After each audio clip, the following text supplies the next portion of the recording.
Chapitre 3. Le prophète.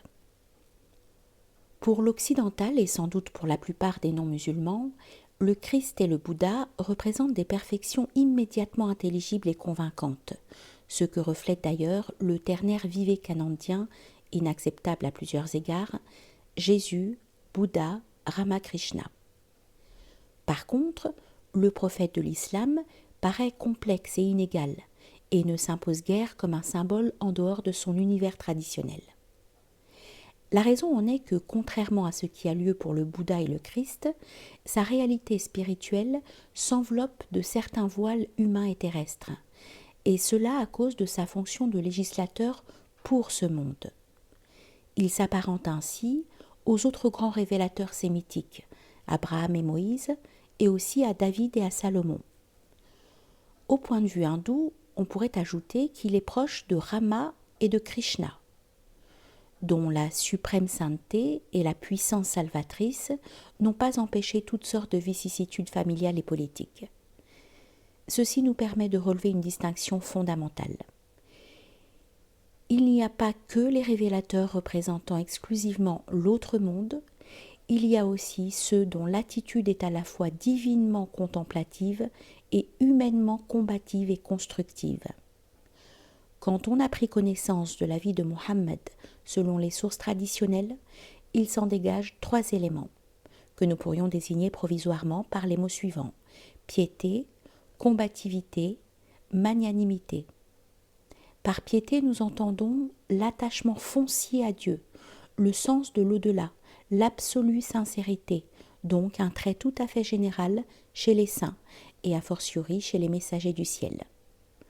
Nous le mentionnons parce qu'il apparaît dans la vie du prophète avec une fonction particulièrement saillante et qu'il préfigure d'une certaine façon le climat spirituel de l'islam. Il eut dans cette vie des guerres et, se détachant de ce fond violent, une grandeur d'âme surhumaine. Il y eut aussi des mariages et par eux une entrée délibérée dans le terrestre et le social. Nous ne disons pas dans le mondain et le profane, et ipso facto, une intégration de l'humain collectif dans le spirituel, étant donné la nature avatarique du prophète. Sur le plan de la piété, signalons l'amour de la pauvreté, les jeûnes et l'éveil. D'aucuns objecteront sans doute que le mariage et surtout la polygamie s'opposent à l'ascèse, mais c'est là oublier d'abord que la vie conjugale n'enlève pas à la pauvreté, aux veilles et aux jeûnes leur rigueur et ne leur rend ni facile ni agréable, et ensuite que le mariage avait chez le prophète un caractère spiritualisé ou tantrique, comme du reste toutes les choses dans la vie d'un tel être, en raison de la transparence métaphysique qu'assument alors les phénomènes. Vu de l'extérieur, la plupart des mariages du prophète avaient du reste une portée politique, entre guillemets. La politique ayant ici une signification sacrée, en connexion avec l'établissement sur terre d'un reflet de la cité de Dieu. Et enfin, Mohammed a donné assez d'exemples de longue abstinence, dans sa jeunesse notamment, où la passion est censée être la plus forte, pour être à l'abri des jugements superficiels. Un autre reproche souvent formulé est celui de cruauté. Or, c'est plutôt d'implacabilité qu'il faudrait parler ici, et celle-ci visait non les ennemis comme tels, mais les seuls traîtres, quelle que fût leur origine. S'il y avait là de la dureté, ce fut celle de Dieu même, par participation à la justice divine, qui rejette et qui brûle. Accuser Mohammed d'un caractère vindicatif reviendrait non seulement à se tromper gravement sur son état spirituel et à dénaturer les faits, mais aussi à condamner du même coup la plupart des prophètes juifs et la Bible elle-même. Dans la phase décisive de sa mission terrestre, lors de la prise de la Mecque, l'envoyé d'Allah fit même preuve d'une surhumaine mansuétude à l'encontre du sentiment unanime de son armée victorieuse. Il eut, au début de la carrière du prophète, des obscurités douloureuses et des incertitudes. C'est qu'il importe de montrer que la mission mohamédienne était le fait non du génie humain de Mohammed, génie dont celui-ci ne s'est jamais douté, mais essentiellement du choix divin. D'une manière analogue, les apparentes imperfections chez les grands messagers ont toujours un sens positif. L'absence totale chez Mohammed d'une ambition quelconque nous amène du reste à ouvrir ici une parenthèse. Nous nous étonnons toujours quand certains, forts de leur pureté d'intention, de leur talent et de leur puissance combative, s'imaginent que Dieu doive se servir d'eux et attendent avec impatience, voire avec déception et désarroi, le signe céleste de ralliement ou le miracle. Ce qu'ils oublient, et cela est étrange de la part des défenseurs du spirituel, c'est que Dieu n'a besoin de personne et qu'il n'a que faire de leurs dons naturels et de leurs passions. Le ciel n'utilise des talents qu'à condition qu'ils aient d'abord été brisés pour Dieu ou que l'homme n'en ait jamais été conscient. Un instrument direct de Dieu est toujours tiré des cendres. Comme nous avons fait allusion plus haut à la nature avatarique de Mohammed, on pourrait objecter que celui-ci, de par l'islam, ou ce qui revient au même, de par sa propre conviction, n'était pas et ne pouvait être un avatara. Mais là n'est pas la question, car nous savons fort bien que l'islam n'est pas l'hindouisme et qu'il exclut notamment toute idée incarnationniste, hulul. Nous dirons simplement, en langage hindou, puisqu'il est ici le plus direct ou le moins inadéquat, que tel aspect divin a pris dans telle circonstance cyclique telle forme terrestre, ce qui est parfaitement conforme au témoignage que l'envoyé d'Allah a porté sur sa propre nature, lorsqu'il dit « Qui m'a vu a vu Dieu ». Al-Haq, la vérité. Je suis lui-même et il est moi-même, sauf que je suis celui que je suis et qu'il est celui qu'il est. J'étais prophète quand Adam était encore entre l'eau et l'argile, c'est-à-dire avant la création. J'ai été chargé de remplir ma mission depuis le meilleur des siècles d'Adam, c'est-à-dire l'origine du monde, de siècle en siècle, jusqu'au siècle où je suis. Quoi qu'il en soit, si l'attribution de la divinité à un être historique répugne à l'islam, c'est à cause de sa perspective centrée sur l'absolu comme tel, laquelle s'énonce par exemple dans la conception du nivellement final avant le jugement. Dieu seul reste vivant, tout est nivelé dans la mort universelle, y compris les anges suprêmes, donc aussi l'esprit, Ar-Ruh, la manifestation divine au centre lumineux du cosmos. Il est naturel que les tenants de l'exotérisme, fuqaha ou ulama al-zahir, savants de l'extérieur, aient intérêt à nier l'authenticité des hadiths se référant à la nature avatarique du prophète. Mais le concept même de l'esprit mohammedien, Ruh Muhammadi, c'est le logos, et prouve que ces hadiths ont raison, quelle que soit leur valeur historique, en admettant que celle-ci puisse être mise en doute. Chaque forme traditionnelle identifie son fondateur avec le divin logos et regarde les autres porte-paroles du ciel, dans la mesure où elle les prend en considération, comme des projections de ce fondateur et des manifestations secondaires du logos unique. Pour les bouddhistes, le Christ et le prophète ne peuvent être que des Bouddhas.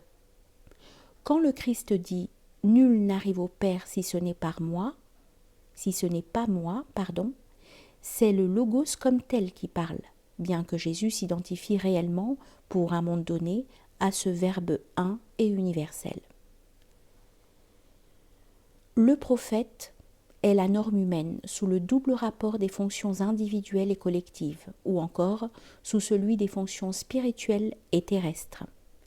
Il est essentiellement équilibre et extinction. Équilibre au point de vue humain et extinction à l'égard de Dieu. Le prophète, c'est l'islam. Si celui-ci se présente comme une manifestation de vérité, de beauté et de puissance, car ce sont bien ces trois éléments qui inspirent l'islam et qu'il tend de par sa nature à réaliser sur divers plans, le prophète, lui, incarne la sérénité, la générosité et la force. Nous pourrions aussi énumérer ces vertus inversement, selon la hiérarchie ascendante des valeurs et en nous référant au degré de la réalisation spirituelle. La force, c'est l'affirmation, au besoin combative, de la vérité divine dans l'âme et dans le monde. C'est là la distinction entre les deux guerres saintes, la plus grande, Akbar, et la plus petite, Asrar. ou l'intérieur et l'extérieur. La générosité, elle, compense l'aspect d'agressivité de la force. Elle est charité et pardon. Ces deux vertus complémentaires, la force et la générosité, culminent ou s'éteignent en quelque sorte dans une troisième vertu, la sérénité, qui, elle, est détachement à l'égard du monde et de l'ego, extinction devant Dieu, connaissance du divin et union avec lui. Il y a un certain rapport, sans doute paradoxal, entre la force virile et la pureté virginale, en ce sens que l'une comme l'autre concerne l'inviolabilité du sacré, la force en mode dynamique et combatif, et la pureté en mode statique et défensif. Nous pourrions dire aussi que la force, qualité guerrière, comporte un mode ou un complément statique ou passif, et c'est la sobriété, l'amour de la pauvreté et du jeûne, l'incorruptibilité qui sont des qualités pacifiques ou non agressives. De même, la générosité qui donne a un complément statique, la noblesse, qui est. Ou plutôt, la noblesse est la réalité intrinsèque de la générosité. La noblesse est une sorte de générosité contemplative. C'est l'amour de la beauté au sens le plus vaste. Ici se situe aussi chez le prophète et dans l'islam l'esthétisme et l'amour de la propreté, car celle-ci enlève aux choses et au corps surtout la marque de leur terrestréité et de leur déchéance, et les ramène ainsi symboliquement et d'une certaine manière, même virtuellement, à leur prototype immuable et incorruptible ou à leurs essences. Quant à la sérénité, elle aussi a un complément nécessaire, la véracité, qui est comme le côté actif ou distinctif de la sérénité. C'est l'amour de la vérité et de l'intelligence, si caractéristique pour l'islam. C'est donc également l'impartialité, la justice. La noblesse compense l'aspect d'étroitesse de la sobriété, et ces deux vertus complémentaires culminent dans la véracité, en ce sens qu'elle s'y subordonne et qu'au besoin, elle s'efface ou semble s'effacer devant elle. Les vertus du prophète forment pour ainsi dire un triangle. La sérénité, véracité, constituent le sommet, et les deux autres couples de vertus, la générosité, noblesse et la force, sobriété, forment la base.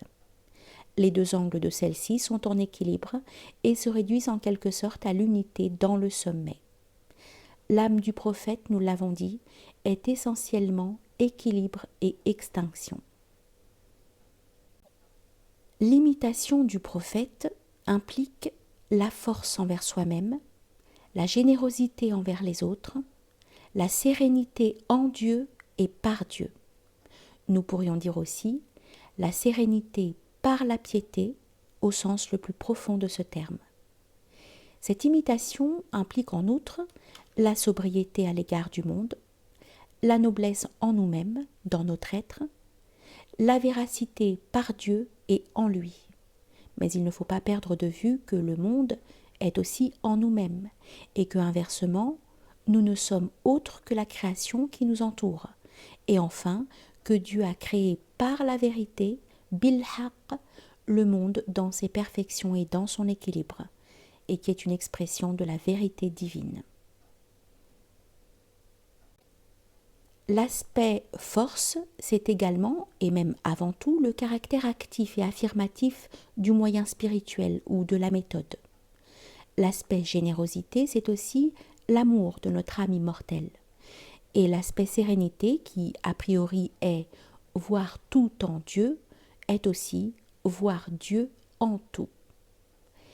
On peut être serein parce qu'on sait que Dieu seul est, que le monde avec ses troubles est non réel, mais on peut l'être aussi parce qu'on se rend compte, en admettant la réalité du monde, que tout est voulu de Dieu, que la volonté divine agit en tout, que tout symbolise Dieu sous tel rapport et que le symbolisme est pour Dieu une façon d'être, si l'on peut dire.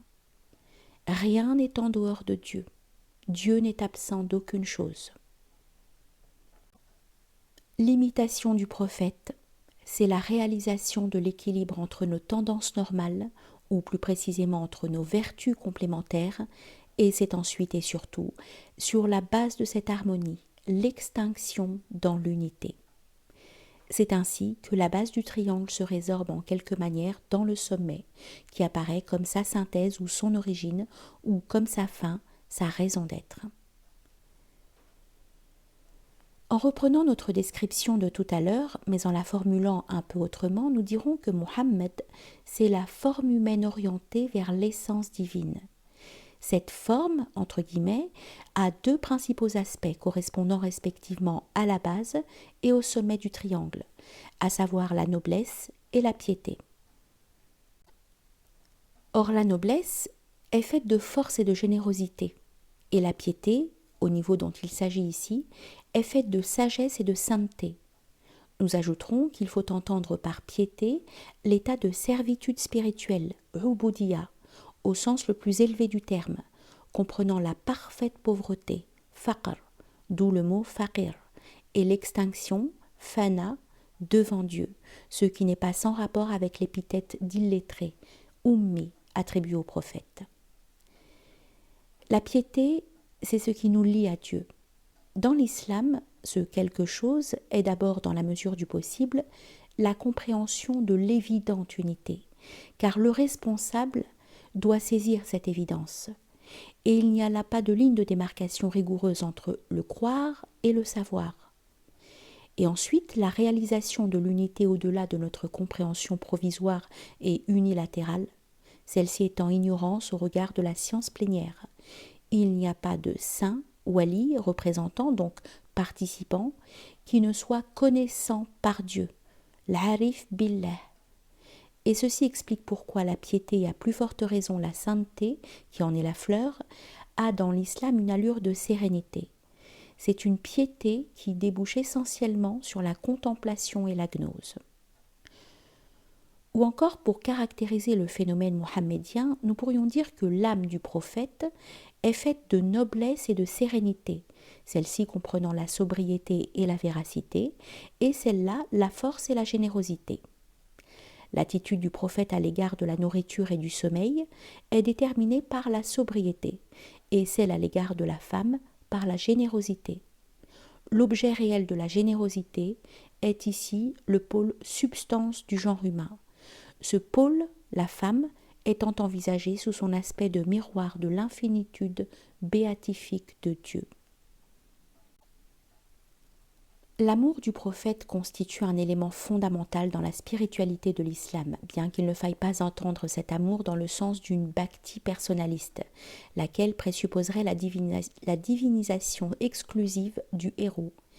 C'est parce que les musulmans voient dans le prophète le prototype et le modèle des vertus qui font la déiformité de l'homme et la beauté et l'équilibre de l'univers, et qui sont autant de clés ou de voies vers l'unité libératrice.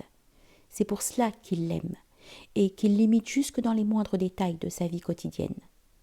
Le prophète, comme l'islam tout court, est un schéma céleste prêt à recevoir l'influx de l'intelligence et de la volonté du croyant, et dans lequel même l'effort devient une sorte de repos surnaturel.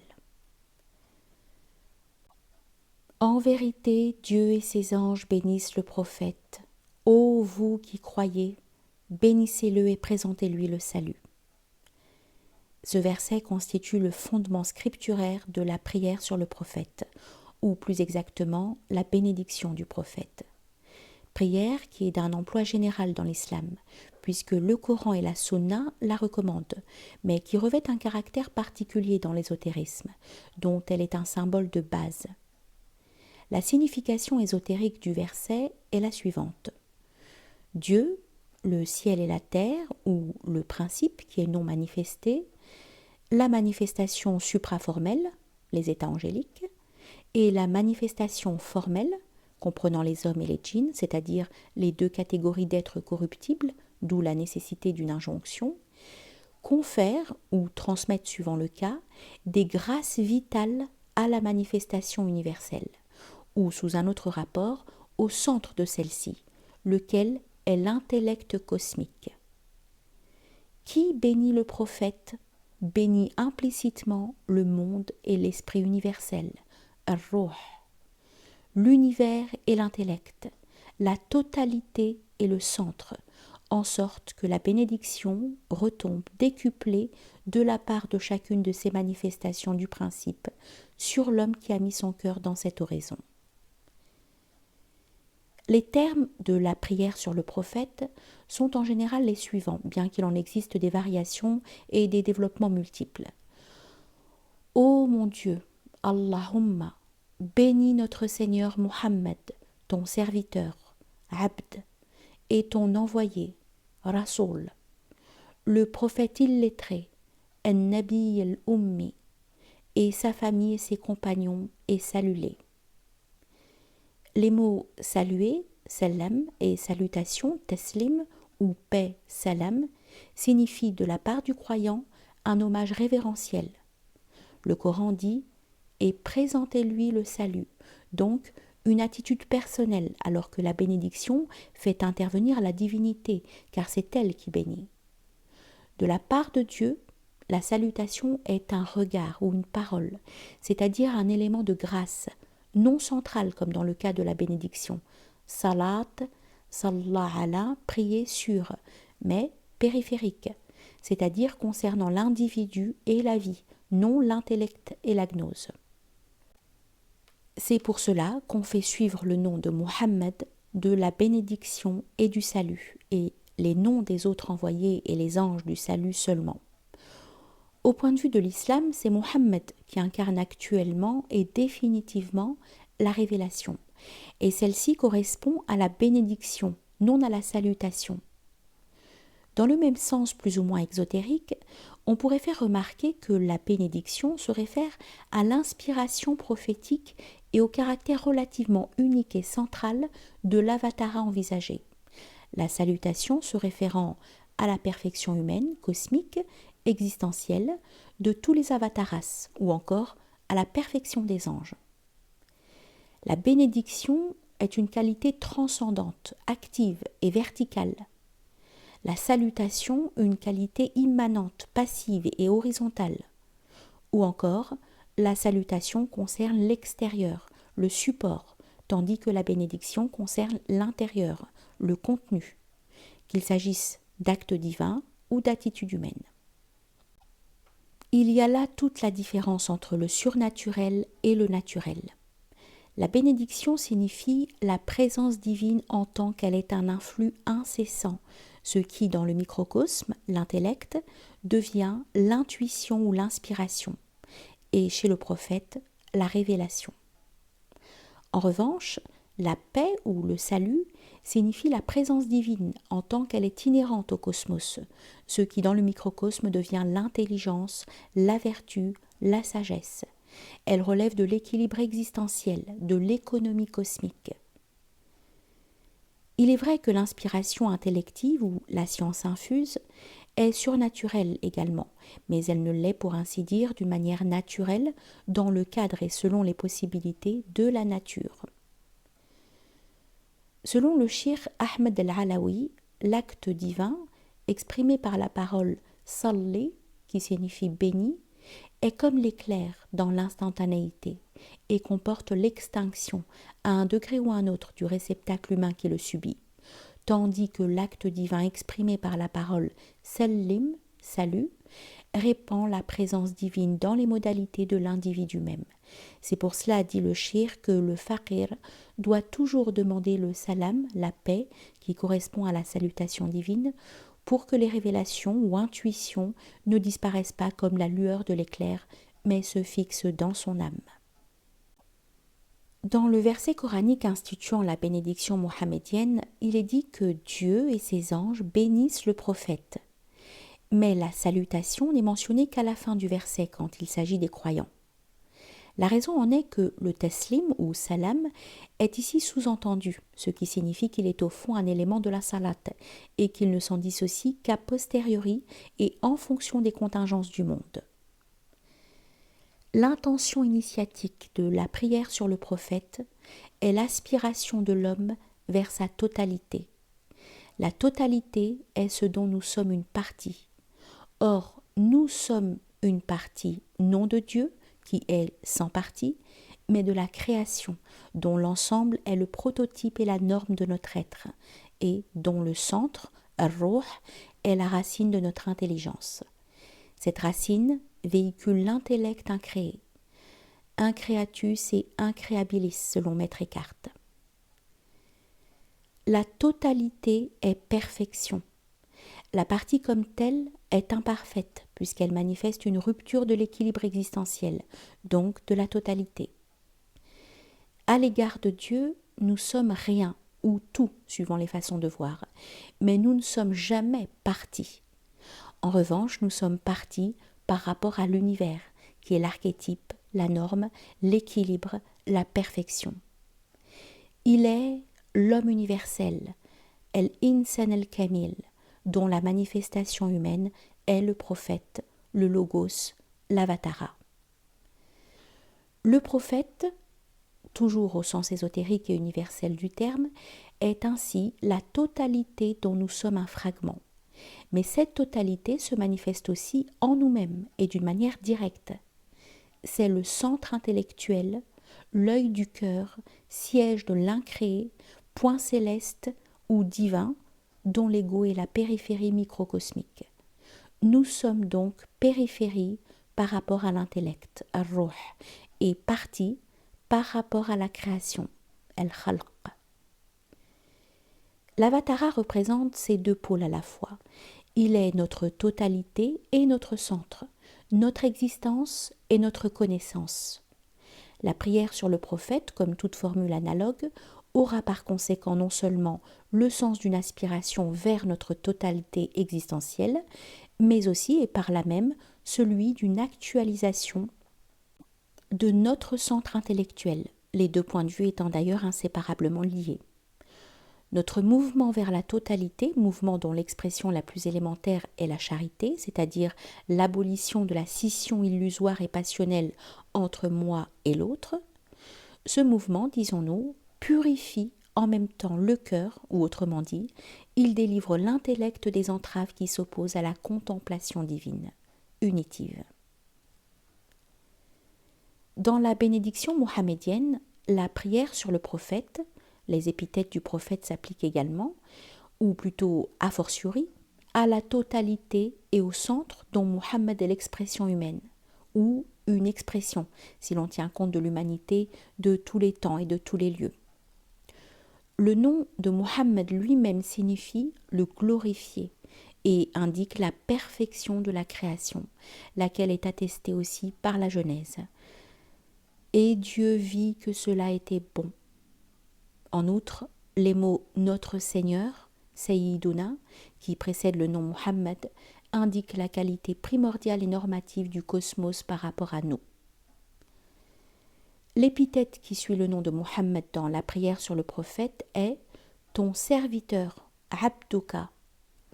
Le macrocosme est serviteur de Dieu parce que la manifestation est subordonnée au principe ou l'effet à la cause. La création est seigneur par rapport à l'homme et serviteur par rapport au créateur. Le prophète, comme la création, est donc essentiellement un isme, barzakh, une ligne de démarcation en même temps qu'un point de contact entre deux degrés de réalité. Vient ensuite l'épithète « ton envoyé », Rasulika. Cet attribut concerne l'univers en tant que celui-ci transmet les possibilités de l'être à ses propres parties, au microcosme, moyennant les phénomènes ou symboles de la nature.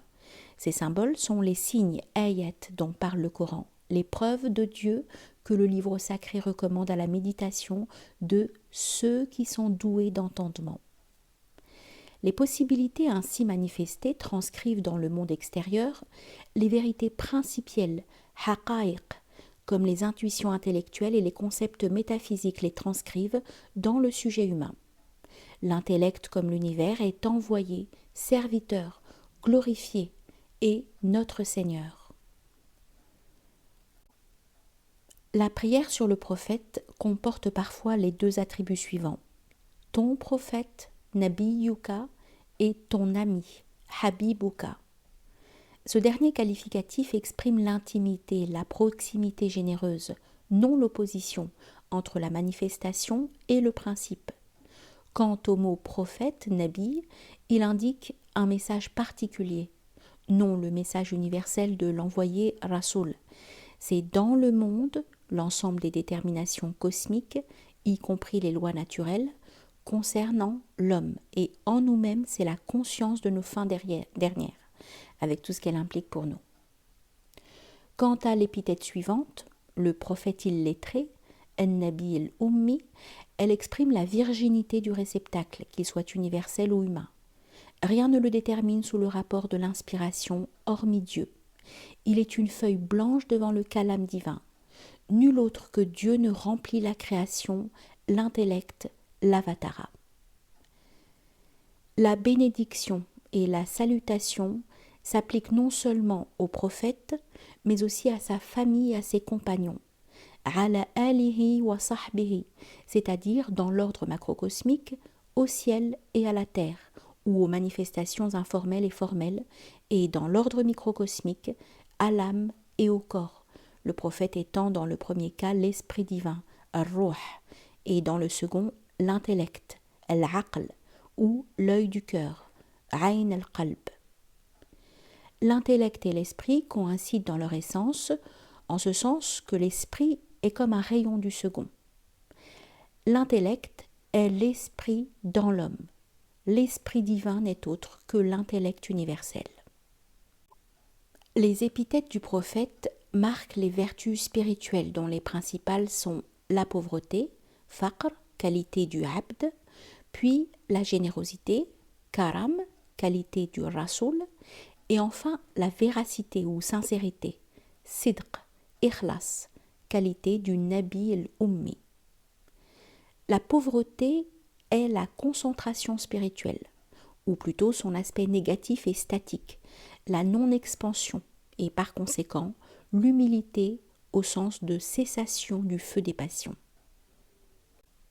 La générosité, elle, est voisine de la noblesse, sharaf.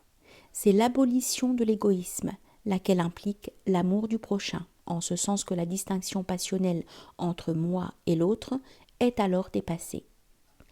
Enfin, la véracité est la qualité contemplative de l'intelligence, et sur le plan rationnel, la logique ou l'impartialité, en un mot, l'amour de la vérité. Au point de vue initiatique, la prière sur le prophète se réfère au stade intermédiaire, c'est-à-dire à l'expansion qui suit la purification et précède l'union. Et c'est là le sens profond de ce hadith. Nul ne rencontrera Dieu qui n'aura pas rencontré préalablement le prophète. La prière sur le prophète est comparable à une roue. Le vœu de bénédiction est l'axe. Le prophète est le moyeu. Sa famille constitue les raies. Ses compagnons constituent la jante. Selon l'interprétation la plus vaste de cette oraison, le vœu de bénédiction correspond à Dieu, le nom du prophète à l'esprit universel, la famille aux êtres qui participent à Dieu par l'esprit d'une façon directe, les compagnons aux êtres participant indirectement à Dieu, mais toujours grâce à l'esprit. Cette limite extrême peut être définie de différentes manières, suivant qu'on pense au monde musulman ou à l'humanité entière, ou à toutes les créatures terrestres, ou même à l'univers total. La volonté individuelle, qui est à la fois égoïste et dissipée, doit se convertir à la volonté universelle, qui est concentrique et qui transcende l'humain terrestre. Le prophète est en tant que principe spirituel non seulement la totalité dont nous sommes des parties séparées, des fragments, mais aussi l'origine par rapport à laquelle nous sommes autant de déviations. C'est dire que le prophète en tant que norme est non seulement l'homme total, el-insan el-kamil, mais aussi l'homme ancien, el-insan el-qadim. Il y a là comme une combinaison d'un symbolisme spatial avec un symbolisme temporel. Réaliser l'homme total ou universel, c'est en somme sortir de soi-même, projeter sa volonté dans l'autre absolu, se répandre dans la vie universelle qui est celle de tous les êtres. Et réaliser l'homme ancien ou primordial, c'est retourner à l'origine que nous portons en nous-mêmes. C'est retourner à l'enfance éternelle, se reposer en notre archétype, notre forme primordiale et normative, ou dans notre substance déiforme. Selon le symbolisme spatial, la voie vers la réalisation de l'homme total, c'est la hauteur, la verticale ascendante qui se déploie dans l'infinité du ciel. Et selon le symbolisme temporel, la voie vers l'homme ancien, c'est le passé au sens quasi absolu, l'origine divine et éternelle. La prière sur le prophète se réfère au symbolisme spatial par l'épithète de Rasoul, envoyé. Mais ici, la dimension est décrite en sens descendant, et au symbolisme temporel, par l'épithète de Nabi al-Ummi, prophète illettré, laquelle se rapporte de toute évidence à l'origine. L'homme ancien se réfère donc plus particulièrement à l'intellect, à la perfection de conscience, et l'homme total à l'existence, à la perfection d'être.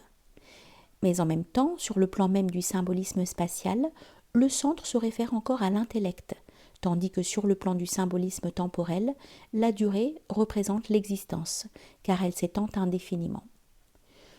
Nous pouvons établir un rapport entre l'origine et le centre d'une part, et entre la durée et la totalité ou l'illimitation d'autre part. Nous pourrions même dire que l'origine, insaisissable en soi, se situe pour nous au centre et que la durée qui nous échappe de toutes parts coïncide pour nous avec la totalité.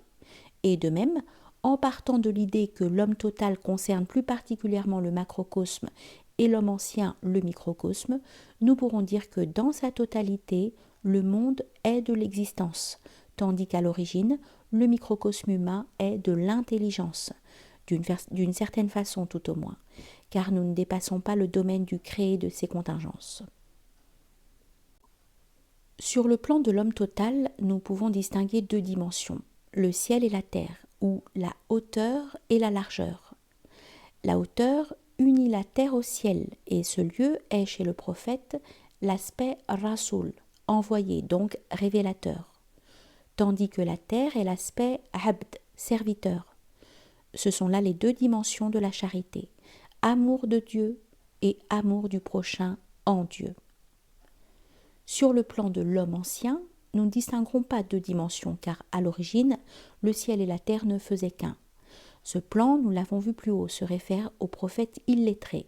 Sa vertu est l'humilité ou la pauvreté. N'être que ce que Dieu nous a fait, ne rien ajouter. La vertu pure est apophatique. Nous résumerons cette doctrine en ces termes. La nature du prophète comporte les deux perfections de totalité et d'origine. Muhammad incarne la totalité théomorphe et harmonieuse dont nous sommes des fragments et l'origine par rapport à laquelle nous sommes des états de déchéance toujours en tant qu'individus. Pour le soufi, suivre le prophète, c'est étendre l'âme à la vie de tous les êtres. Servir Dieu, ibada, et prier, dhakara, avec tous et en tous. Mais c'est aussi réduire l'âme au souvenir divin, dhikrullah, de l'âme unique et primordiale.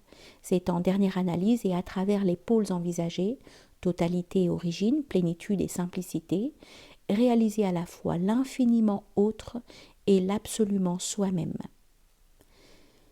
Le soufi, à l'instar du prophète, ne veut ni être Dieu, ni être autre que Dieu. Et ceci n'est pas sans rapport avec tout ce que nous venons d'énoncer, ni avec la distinction entre l'extinction, fana, et la permanence, baqa. Il n'y a pas d'extinction en Dieu sans charité universelle, et il n'y a pas de permanence en lui sans cette suprême pauvreté qu'est la soumission à l'origine. Le prophète représente, nous l'avons vu, et l'universalité et la primordialité, de même que l'islam, selon son intention profonde, est ce qui est partout et ce qui a toujours été. Toutes ces considérations permettent de comprendre à quel point la façon islamique d'envisager le prophète diffère du culte chrétien ou bouddhique de l'homme-dieu. La sublimation du prophète se fait non à partir d'une divinité terrestre, mais moyennant une sorte de mythologie métaphysique. Muhammad est ou bien homme parmi les hommes, nous ne disons pas homme ordinaire, ou bien idée platonicienne, symbole cosmique et spirituel, logos insondable, mais jamais Dieu incarné. Le prophète est avant tout une synthèse qui combine la petitesse humaine avec le mystère divin. Cet aspect de synthèse ou de conciliation des opposés est caractéristique pour l'islam et résulte expressément de son rôle de dernière révélation. Si le prophète est le sceau de la prophétie, Khatam al-Nubuwa, ou des envoyés, al-Mursalin, cela implique qu'il apparaisse comme une synthèse de tout ce qui était avant lui, d'où son aspect de nivellement, ce quelque chose d'anonyme et d'innombrable qui apparaît également dans le Coran. Ceux qui, en se référant à l'exemple de Jésus, trouvent Mohammed trop humain pour pouvoir être un porte-parole de Dieu, ne raisonnent pas autrement que ceux qui, en se référant à la spiritualité si directe de la Bhagavad Gita ou du Prajna Paramita Hridaya Sutra, trouveraient la Bible trop humaine pour avoir droit à la dignité de parole divine.